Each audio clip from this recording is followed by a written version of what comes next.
मन में यह सवाल कई बार आता है, जब महालक्ष्मी विष्णु जी की पत्नी है तो दिवाली के दिन गणपति जी के साथ उनकी पूजा क्यों होती? और दूसरी बात, दिवाली तो इसलिए मनाई जाती है क्योंकि भगवान राम रावण का वध करके 14 वर्ष का वनवास पूर्ण करके अयोध्या वापस लौटे थे। उनके आगमन की खुशी में दिवाली मनाई जाती है।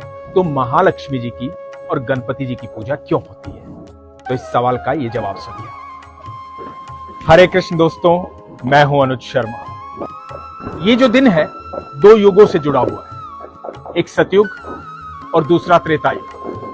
सतयुग में आज ही के दिन समुद्र मंथन हुआ था और महालक्ष्मी उत्पन्न हुई।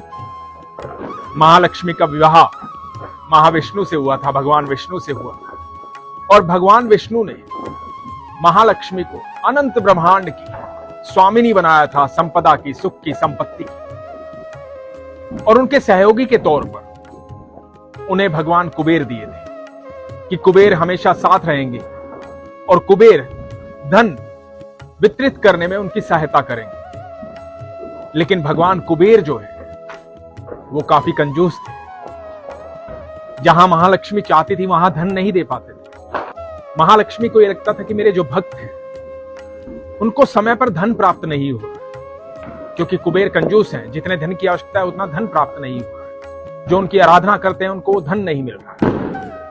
तो ये शिकायत लेकर के महालक्ष्मी महाविष्णु के पास गई। महाविष्णु को कहा कि स्वामी, कुबेर जो हैं मेरे अत्यंत प्रिय हैं, लेकिन थोड़ी कंजूस प्रवृत्ति के हैं। मेरी समझ में नहीं आ रहा मैं क्या करूं।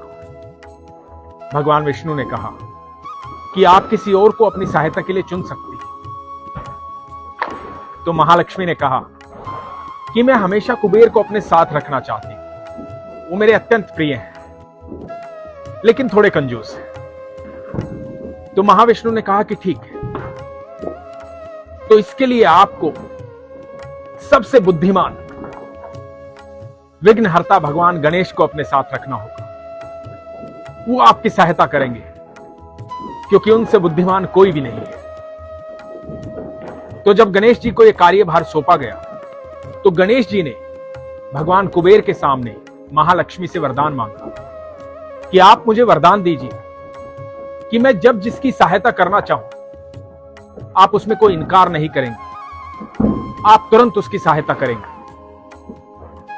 तो महालक्ष्मी ने कहा कि ठीक है, आप जब भी कहेंगे, जिसके लिए भी कहेंगे, मैं उसकी सहायता करूंगा। अब हुआ यूं, ये वरदान मांग करके गणपति जी ने धन संपदा का सारे कार्यभार अपने ऊपर ले लिया। अब जिसको भी जरूरत होगी गणपति जी कहेंगे और महालक्ष्मी उन्हें धन संपदा देगी। अब कुबेर जी के हाथ में कुछ नहीं रहा। ये बुद्धिमानी की गणेश भगवान जी।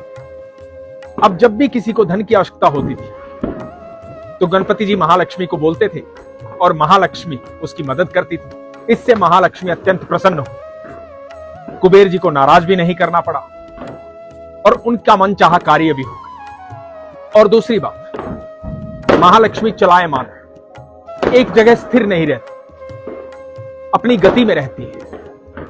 गणपति इसलिए आए कि जिस व्यक्ति के पास बुद्धि होगी, जो बुद्धिमान होगा, उसके पास धन संपदा हमेशा रहेगी।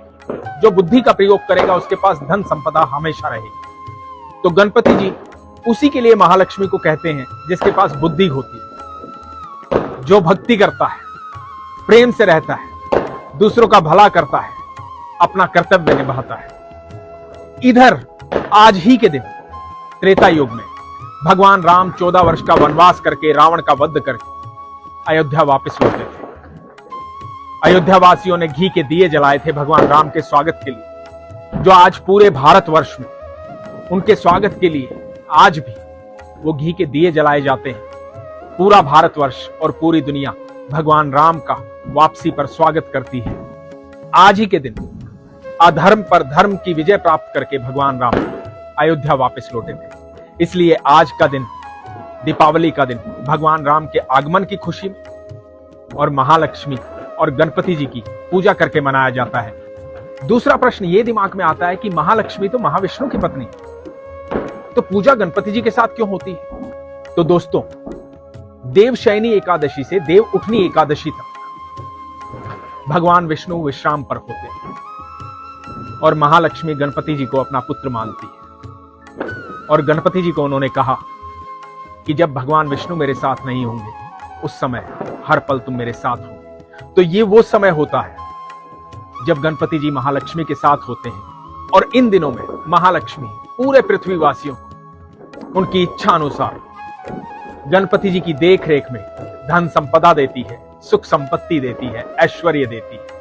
तो आज के बाद जब भी आप पूजा करें, प्रार्थना करें, गणपति जी से निवेदन करें कि हे गणपति जी मुझे अपने जितना बुद्धिमान बनाइए और महालक्ष्मी का मेरे यहां आगमन हो। आप सबको दिवाली की हार्दिक शुभकामनाएं। हरे कृष्ण।